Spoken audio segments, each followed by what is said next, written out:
I can respect that they didn't really know when to share this news and their hand was forced and they said, all right, now's the time. So that was definitely a very key piece in terms of like sitting with these emotions that I'm having. And I'm asking like, should I be angry? Should I be upset? And, I can look at it that way. And I think it would be valid if I felt that way. But I asked myself, can I understand why they did it this way? Can I make sense of it? And even though I think some of the decisions were wrong, I can understand why they chose the path they chose. And, something I say to a lot of the guests that I talk about, that I talk to on my own podcast is I don't think it's fair to judge decisions from the past with the information we have from the present.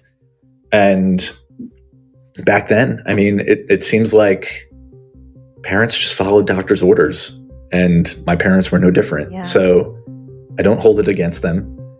Welcome to DNA Surprises, a podcast that explores the life-altering world of unexpected DNA discoveries. I'm your host, Alexis Auersalt. This show centers the stories of people who've experienced NPEs, or non-paternal events. In other words, people who've learned that their biological father isn't who they thought he was. We'll also hear from adoptees, donor-conceived people, and the families navigating these discoveries. Get ready to follow the incredible journeys that begin with a simple DNA test. This is DNA Surprises. My therapist once told me, some of us heal out loud so others don't have to. I think of that almost every time I get a note from a podcast listener telling me how much the stories people share each week have helped them. In this week's episode, I'm joined by someone who is healing out loud for the donor-conceived community. Nick, host of the Inconceivably Connected podcast, shares how he discovered in his 30s that he was donor-conceived. He recounts how his parents decided to reveal the information and how a DNA test helped fill in the rest. Since his discovery, Nick provides a platform for others to share their experiences being donor-conceived, and has even written a book about his experience. Thank you for sharing your story, Nick. Hey, everybody. My name is Nick. I am 39 years old, and I'm from Long Island, New York. Where to begin? So I think a good starting point is on the night of my 36th birthday. So this is a little over 3 years ago in January of 2023. So on this night, my wife and I, we were living in Brooklyn, New York, in Greenpoint, which is North Brooklyn. And every year, for the most part, on my birthday, my family gets together for just a dinner, some sort of meal to celebrate my birthday. And my family consists of my mom, my dad, and then I have a younger brother and a younger non-binary sibling. So 3 siblings in total. And we went out to an Italian restaurant in Brooklyn, and everything seemed totally normal. At the end of the meal, my wife and I, we were walking home, and I had been given a few gifts at the dinner table. And walking back, she says, I know you were supposed to get another gift tonight, but for some reason, they didn't give it to you. And I had no idea what she was referring to, and she wasn't going to tell me exactly what that gift was, but I was like, that's strange. So fast forward to the next day, and I drove back to my hometown in Long Island to watch, I think it was the NFL playoffs. So the Giants were playing. I'm a big Giants fan. And I went back to my parents' house to watch the game with my dad. Before the game started, he and I are sitting at the kitchen table, just, making small talk. But I could see something was off. He wasn't totally being his normal self. And we got to a point in the conversation where he was like, all right, we have to have a little talk. And mom needs to be here too. And in that moment, my first thought was, oh shit, like somebody's sick. And yeah, this can't be good. So we're just kind of sitting there waiting for my mom to come into the room, and she comes to the table, and my dad leads the conversation by saying, last night at dinner for your birthday, you were supposed to get another gift from your siblings. And we wanted to talk to you before you receive that gift because it's a 23andMe DNA testing kit. And if you were to take that test, there's a chance that you might receive some surprising results. And in that moment, I just kind of froze. Like I just couldn't process what that statement meant. But a couple seconds later, it started to click. I was like, oh, wait a minute. And I thought back on how my parents, growing up, they had alluded to having difficulties conceiving. When I was born, there was definitely a struggle. But they never really told me anything more than that. And in this conversation at my parents' house, they kind of divulged how they received fertility treatment to become pregnant with me. And the way that they did that was by using a donor, but going through the process called sperm mixing. So essentially, they take the donor's sperm and mix it with the sperm of my dad's in the hopes that my dad's sperm is the one that takes. Now, I don't know how, I don't think this is rooted in science so much, but it wasn't an uncommon practice back then where recipient parents would basically go through this process. Yeah, I'm definitely not a donor conception expert, but it almost seemed like it was almost to reduce some of the stigma or shame around infertility. And it's kind of this like, well, it's plausible that, it could be the father's sperm that created the child, or it could be the donor. Like, you don't really know. Right. So they explained to me that this is how they became pregnant, and that by taking this test, there's a chance that I might get surprising results. Now, the interesting layer to this part of the story is that my younger brother, he's a little over 2 years younger than me, he actually was conceived in the same fashion by sperm mixing. And I don't want to go too much into what his experience with basically having the same conversation that I had with my parents. He was informed that he potentially was not connected to our dad biologically before my birthday dinner.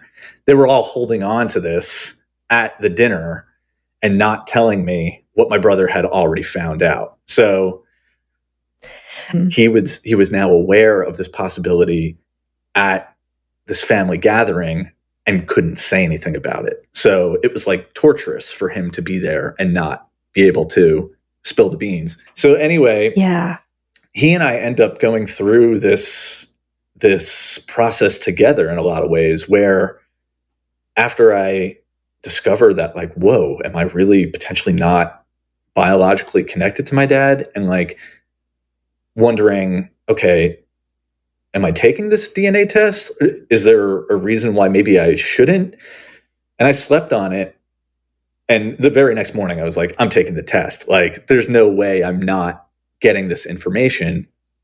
And my brother had already settled on that as well. So for anyone who's taken these DNA tests, you probably know that it takes about a month for the results to come back. And over the course of that month, my brother and I were on the phone with each other. It felt like multiple times a day, just talking about like how insane this all is, and how, we were really trying to speculate how our parents were feeling, because we could visibly see that my dad was struggling with the idea that, the full truth was about to come to light, and really just navigating these highly unusual emotions alongside each other. So my brother and I really supported each other before those results came back. Now, when we get the results, my brother eventually, it was inconclusive at first, but ultimately found out that he and my dad are biologically connected. So I think that means like he defied the odds of sperm mixing. I actually have never heard of it actually working in favor of the child and the parent being biologically connected. But in his case, it did. So in a lot of ways, his story stopped there. Whereas my story, I get my results back, and the first thing I saw was and I did 23andMe. I saw the ancestry composition, and right at the top, it said like 48.6% Ashkenazi Jewish, which was a huge surprise to me because I had always grown up believing that I was half Irish, a quarter Italian, quarter German. So never thought that, Jewish was part of my makeup. Now when I look in the mirror, I'm like, of course, like it seems so obvious. But in that moment, it was quite shocking. And then, of course, you flip over to the family tree, and that's really where the juicy info presented itself. So I think on the family tree, I could see that I was connected to 7 or 8 other half siblings. I would come to find out in total right now, there are 14 of us. Wow. But seeing that, and I guess the first thing I saw was my own brother, who I was raised with, being on there, and his name had the designation as half brother. And that was really hard for me to read because I never viewed him that way. I will never view him that way. But biologically speaking, that's the truth. And I just, to see that in writing was like, I didn't know what to make of that. It just made it all like fully real in that moment. Were there any feelings around the fact that he is biologically your dad's and you are not? It's a good question. I remember speaking with my mom about this, and part of our process, even prior to the results coming through, were that it just opened up all of these new kinds of conversations that we were having as a family that, prior to any of this being on our radar, probably wouldn't have happened. So we're really being vulnerable in a way that was new to us. And I remember saying to my mom, if one of us is going to be not connected to dad, I hope it's me.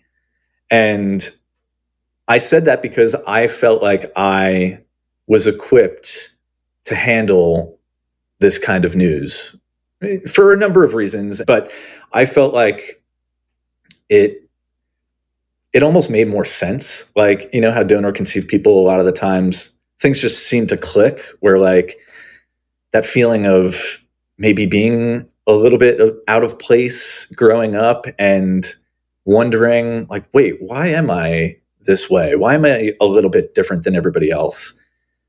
I didn't feel that in any sort of like hugely notable way, but there were things I could point to and say like, yeah, I am a little bit different. And if this is true, it would explain that. And I'm okay with that. So yeah, as far as feelings related to like my brother being biologically connected, it was almost a relief in some ways for both of us, because I don't know how he would have handled it. And I knew that I could make sense of it for myself. So yeah, we get these results, and it's a Monday morning, I think, and I had to go to work. I was working a remote sales job, so thankfully I didn't have to go into any office. But I remember sitting in a Greenpoint coffee shop and just kind of digging through the information that I now had in my hands. And maybe an hour after getting the results, a message came through on 23andMe from one of my donor half sisters. And that message, I forget exactly what it said, but essentially it was, hey, like, I'm not sure if, you have all the information that you might be looking for, but if and when you'd like some of this information, we have it available and I'm happy to share it with you. So, during the time of waiting for my results to come back, I had very clearly decided, like, whatever information I can get and however I can pursue all there is that I could possibly know, like, I'm game, like, bring it on.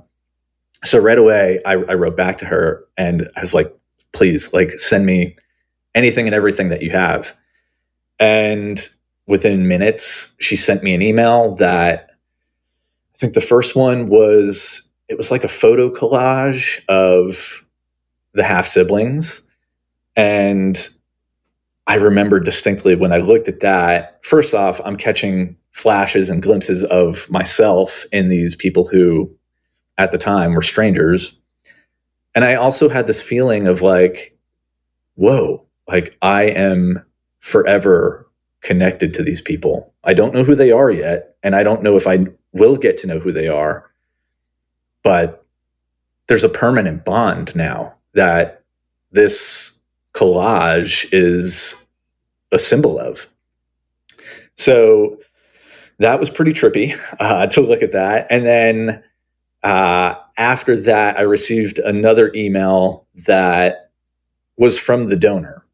And this really put me at ease in a lot of ways, because though he expressed that he was not interested in fostering any relationships with us, he did, in a very kind way, outlined key bits of medical information and a little bit of his family's history, which was all I needed. I think ultimately having that acknowledgement from him that, like, yeah, I am the biological father. You have successfully identified me, and here's what I'm willing to share. That, yeah, it just, because I think about that hour, right, of having all of these results, not knowing who the donor was in that hour, and feeling lost, just feeling like, whoa, there's this huge cloud of mystery that's hanging over me now. And am I ever going to get answers? And thankfully, I got them really quickly. Yeah, it's kind of amazing that it's like there was a framework already in place for, okay, when someone takes a test and they match, I don't know if you could actually expect or hope for a better outcome, except for maybe if you were interested in having a relationship. Sure. They did all the early detective work because, from the information we had on 23andMe, it wasn't obvious who the donor was. There were enough clues that were given for them to put the pieces together. But yeah, like if it were up to me to figure it out, I'm sure I could have, but it would have taken a bit of time for me to get to the answers that they got to. So I'm very grateful that I was able to get that up front. It definitely kept me from experiencing some real confusion, and yeah, I don't even know what would have happened. Do you connect more with your siblings from that point? Is that something that you want to do at that stage? I think I always knew from the earliest moments that was part of what I wanted and what I was curious to explore. It did take some time for me to get comfortable with actually pursuing that, but not that long. It took me maybe a month and a half. And of the 14 of us, so there are 2 sons who are raised by the donor, and we actually don't even know if they are aware of our existence. That is still unclear. Of the remaining 12, I think it's 6 of us who have now met in person. And the first meetup was with 2 of the half brothers. We met at a bar on the Upper East Side in Manhattan. And yeah, it was like psychedelic, honestly, to see someone who was a total stranger, but know right from the moment I laid my eyes on them that, like, we are connected. It's just a feeling that, like, I don't think anyone else can really understand what that feels like other than people in the DCP community. The first brother shows up at the bar. I was the first one to arrive. He shows up second, and then the third brother shows up afterwards. And we're sitting down it's a pretty lively bar. But I just remember looking at them and like catching glimpses of myself in their faces. One of them had the same exact facial hair as I did. The other, actually the same one, was literally wearing like the same kind of outfit that I had on. We had like a plaid button down on, same facial hair, same haircut, same interests. Like our Instagram feed was kind of the same, like not the feed, but like our accounts. It's like all the concerts we've gone to and all of the travels that we've been on. So it was just so bizarre. Do you all live in the New York area, or are you from all over the country or world? Almost all of us do live in the New York area. So we were all born in the same hospital in Long Island. And it happens to be the hospital that the donor did his medical practice at. Or he was a med student at the time of his donating. So we all come from the same hospital. We all grew up in scattered towns around Long Island. And most of us are still either in Long Island or in New York City. Wow. Okay. So right. I feel like we have to talk about that because that's something that comes up for a lot of DCP is this, you're around people that are related to you that you don't know. There's worries about dating somebody that you're related to that you don't know. Did any of that come up for you? Like once you realized how like literally being born in the same hospital is pretty wild. Yeah. So there haven't been too many moments of potentially like crossing paths. I know one of the brothers and one of the sisters, they used to go to the same public swimming pool as children. However, one of the brothers, so my hometown is broken into like little villages. There's like 4 or 5 different ones. And one of the brothers lives in the village that my parents live in right now. He's like 4 streets away. So yeah, like pretty close proximity there. And I remember when I saw his name, I was like, that looks like a familiar name. Like, did I play baseball with him when I was a kid? I don't know for sure. But yeah, I mean, there's definitely a chance that some of us were brushing shoulders as kids. And who knows? I mean, there could be others out there that don't even know they're part of our group that I could be walking past at the pizza place or, you know, getting bagels in the morning, whatever it might be. Is that something that you think about often? Like, I mean, you're a little bit out from it now, but, you know, sometimes when people first have these discoveries, it's something that's top of mind, right? They're thinking about it often. When you see people that maybe you think look like you, or does it cross your mind? Are they related to me? I personally don't, but maybe that's because I haven't really come across anyone I thought was like, whoa, they could be connected. However, I will say, and my wife laughs when I tell this story, because we were watching, I'm not going to name the show, but we were watching a really trashy reality show before any of this donor conceived stuff was on my radar. And I remember there was this one person, this one guy who was on the show that anytime he was on the screen, I almost cringed. I couldn't watch him because it felt like I was watching myself in a way that it's hard for, like I couldn't understand it. His mannerisms were the same. His inflections in his voice were the same. It apparently lives in Long Island. And there was like an element of his story where like his dad wasn't really in the picture. So I'm watching this and like, again, didn't know I was donor conceived as I'm seeing all this stuff, but just getting this weird gut feeling that like, there's something about this guy. And, you know, a few years pass and I find out I'm donor conceived. And now I think back on that and I'm like, that guy's probably part of our group. And I wrestle with the question of like, do I reach out to this guy and randomly just ask these these questions about DNA testing? Sure. Because I don't want to be the one to potentially blow up his world, you know? But that feeling I had watching him on that show was something different. I had never felt it before and I haven't felt it since. So yeah, I don't really look for people out and about in the way that some others might, but that's my version of of feeling like there's other connections. So you've connected with some of your siblings. You're learning a lot more about them, it sounds like. Do any others join the pod after you take your test? Yeah. So that initial meetup with the two brothers then expanded to two additional brothers and two additional sisters. So if my math is correct, I think that's six of us, maybe seven of us. We haven't all gotten together as an entire group. I think we've had one where everybody but one person was there. And it's pretty mind-boggling to see some of the commonalities that we have. Like I mentioned before, like there's an interest in music across the board. I think a lot of us tend to be pretty introspective, where we really like to analyze things just internally and be a little bit thoughtful about how we express feelings and emotions and whatever it might be.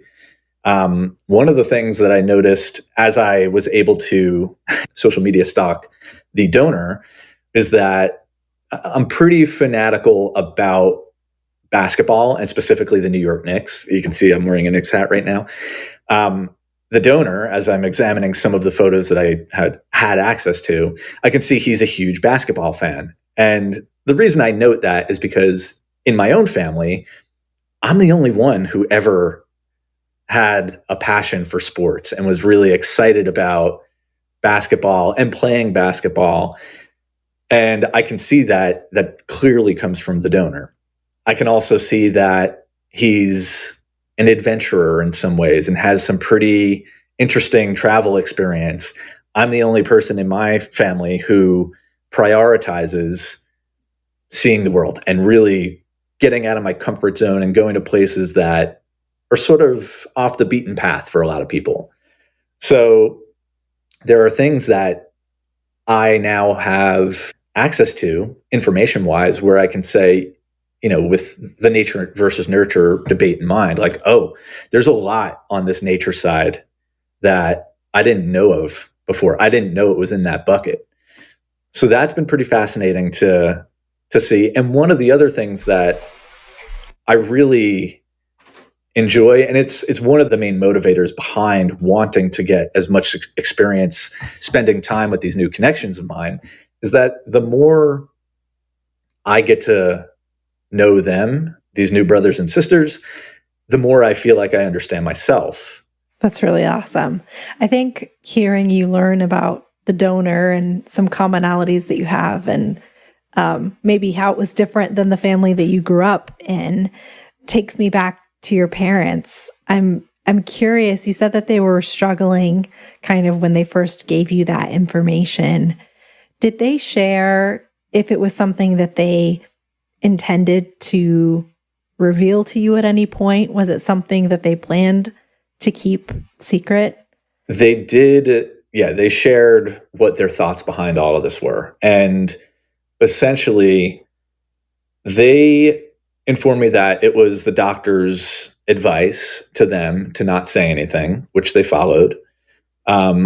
However, there were basically two scenarios that they deemed worthy of sharing the information. The first was if either my brother or I ever had any sort of medical issues that would require them to say, you know what, they don't have the same medical history as my dad does.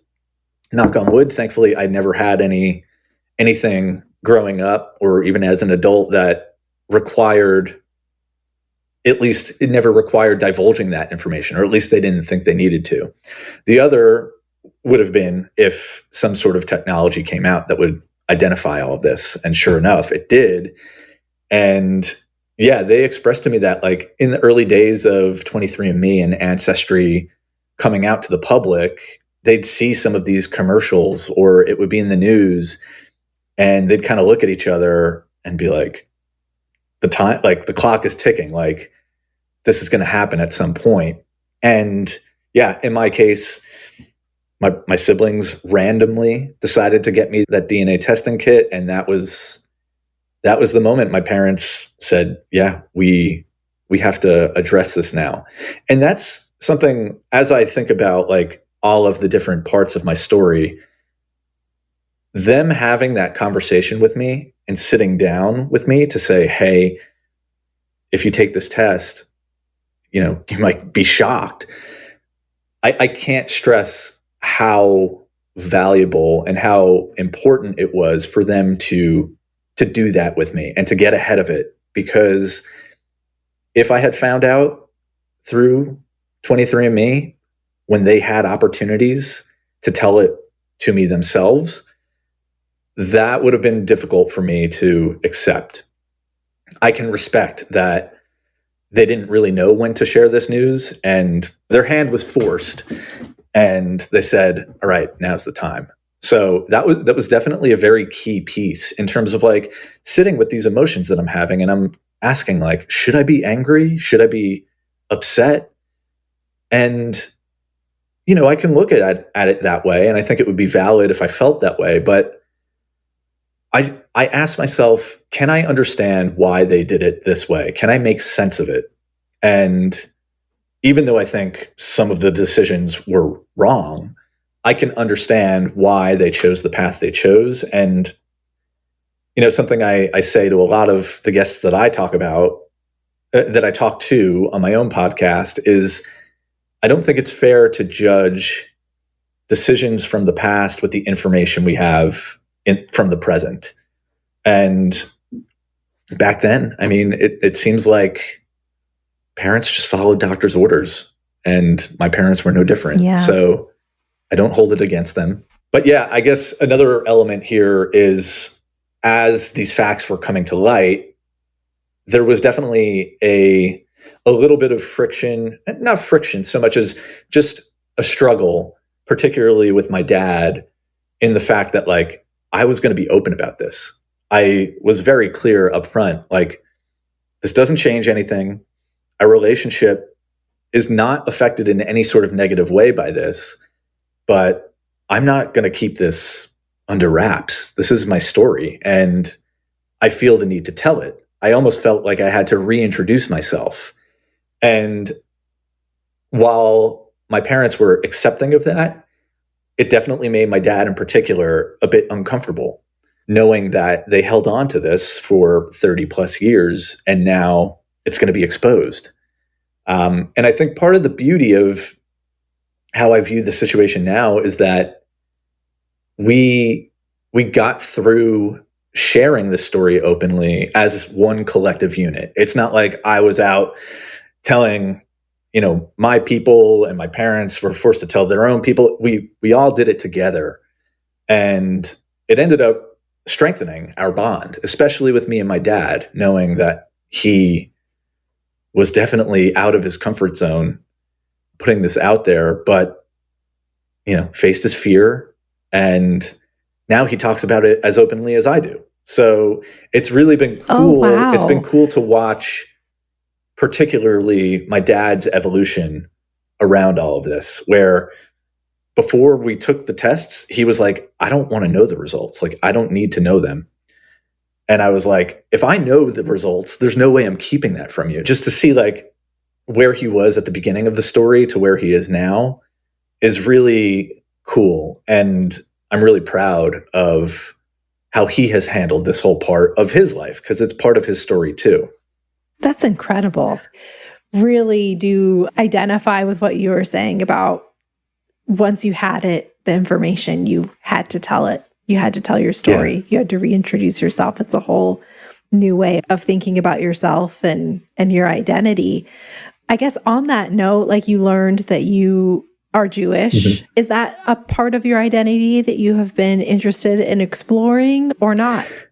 I think the short answer there is it is. The longer answer is it's not something that is at the top of my priority list of things to explore with this. I will say, in hindsight, like looking back on my friends as I was growing up and who I'm still close with now, most of them are Jewish. And I think that is telling of something because, I never knew I was Jewish when I was a kid, but I seem to have gravitated to that crowd.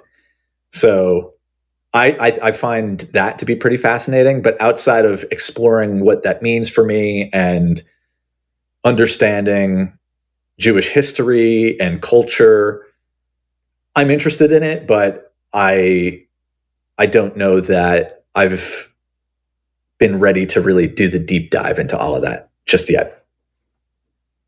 You mentioned, the importance of telling your story, and you also mentioned that you have a podcast. So I imagine telling your story and telling other stories is more at the top of your priority list. Can you talk a little bit more about your podcast and why you started it and what your goal is? After I had been expressing this new part of my life to the people that mattered to me and telling the story over and over to family and friends, I felt like the more I talked about it, the healthier it felt. And from there, because I was experiencing such new feelings and emotions, especially in those early days of like just getting the results and not really knowing what to do with it, the only thing I did know to do was to write and to just jot down everything that was coming to mind, because I wanted to have a record of what this most unusual time in my life was like and how I was thinking. And so I ended up writing regularly in my journal, and I'd say a month or two had passed and I realized that, oh crap, like I have 30,000 words here. This is a lot of content that I'm committing to this. And in that moment, I was like, wait a minute, like I think there's something bigger at play here. Like, am I writing a book right now? So from there, I tried to kind of connect what my donor-conceived discovery was like to other areas of my life that felt significant, and ultimately wrote a book. Much to my surprise, I never thought I was capable of doing that. But before I knew it, I had a full book of, 55, 60,000 words. So a little over a year ago is when I published that, also called Inconceivably Connected, which is the name of the podcast as well. But by putting my story out in that sort of format, beyond just to my close friends and family and acquaintances, really putting it out to the entire world, it just felt freeing and it felt healthy. It felt therapeutic. And I thought, okay, how can I extend this feeling to other people who are experiencing the same sort of situation that I am? And that's where the podcast came in, where I thought, all right, if I can create a platform for others to vocally express what they're going through, I think that could be really useful. And it almost felt like my duty to create that and to make that space. Even though I, like we were saying before recording, I am not tech savvy. I had never done anything like this before. I just felt like it was too important to not give it a fair shot. And that's how the podcast was born. I made a post on Reddit, on the Facebook forums, and was just curious to see, all right, how many other people out there are interested in sharing their story? And I was kind of joking with my wife. I was like, how many people do you think are going to respond to this? And in my head, I'm like, maybe I'll get 4 or 5. And within the first 24 hours, I had over 30 responses. And that's when it really hit me, when I was like, okay, people are eager to talk about this. And maybe some of these people don't have the outlet to do so in their own lives. And this could be the area where they're able to do that. So that was really the thinking behind creating the podcast, which again, the Inconceivably Connected podcast, it's very similar to DNA Surprises, one-on-one conversations. And it's turned into some of the most fulfilling work that I have found myself doing. And it was never on my radar that this would be the position that I'm in. But it's beautiful. It's enlightening. It's in some cases entertaining to hear the uniqueness of each and every person's story, because no two donor-conceived people's stories are the same. We could hear an infinite amount of them, and there will always be something in each person's story that stands out as their own. And I think even more than that, just seeing almost like the before and the after of each guest that comes on. I can see that a lot of them are sometimes nervous in the beginning, and by the end, they're like, whoa, I think I had a lot to get off my chest, and I think I just did. Like, this feels good. So when I see that in people, it encourages me to keep going. And I suspect you feel a similar way. Absolutely. I mean, I always say I started the podcast just as much for myself as I did for others, because there's something so incredible about getting the opportunity to connect to people that have this shared experience, which is fairly common, but it's not one that everybody can relate to. Right. And so for myself to feel less alone, and then to also realize the impact that it has on people who are listening and find something to identify with. And then also, the actual people that I'm speaking to every week, to see that weight come off and see kind of the power and strength that comes from telling your story is unlike anything I think I've ever done before. I like to ask DCP who come on the podcast kind of for their take on the state of the industry in terms of things that you would like to see changed based off of your own experience, or not changed. Like, do you have any thoughts in terms of the fertility industry at large? Yeah. And I think a lot of my thoughts are going to be rooted in what I've heard from other people that I've spoken to, because I feel like I got pretty lucky in this experience that I don't have known medical issues. But I think most DCPs would probably agree that getting rid of donor anonymity is a good place to start. I think it's vital for so many people to know their accurate medical history and really their ancestral composition as well. Like, it's important to know where we come from culturally and what sort of lineage we carry. I think there's a lot of work to be done legislatively. The fact that we hear stories sometimes of siblings dating each other or having to even worry about that, like accidental incest. We hear all about fertility fraud, where doctors are swapping out their own sperm and swapping in their own sperm for the donors. There's so many messy and dark parts of what some of us experience. And I think until we address all of that, we need to be amplifying as many donor-conceived voices as possible, which, in terms of a mission behind the existence of my podcast, like, my whole job is raising the volume and elevating the voices that need to be heard, because no one should have to go through some of the things that I've heard people in our community having to go through. So I think that's a good starting place. Wipe out donor anonymity. Yeah. Fertility fraud needs to be punished in a justified way. And it just feels like it should be a basic right to know who we're connected to. These connections are too meaningful. There's too much to learn by exploring them and understanding them to deprive people of the chance to do that. So that's what I would say. What advice do you have for a parent who is keeping a DNA surprise from their child? You have to tell them. You just have to. And that doesn't mean you have to do it immediately, but you have to do it as soon as any viable moment arises. To keep this information from your children, it keeps them from themselves, from understanding who they are at their core in some key ways. And you just can't deprive your child of that. You can't. I think a lot of parents, especially from my generation, I was born in 1987, they were misguided. Let's be real. They were misguided by doctors to not tell their kids about this. But as soon as DNA testing became a thing, that guidance kind of goes out the window, and you have to readjust your game plan.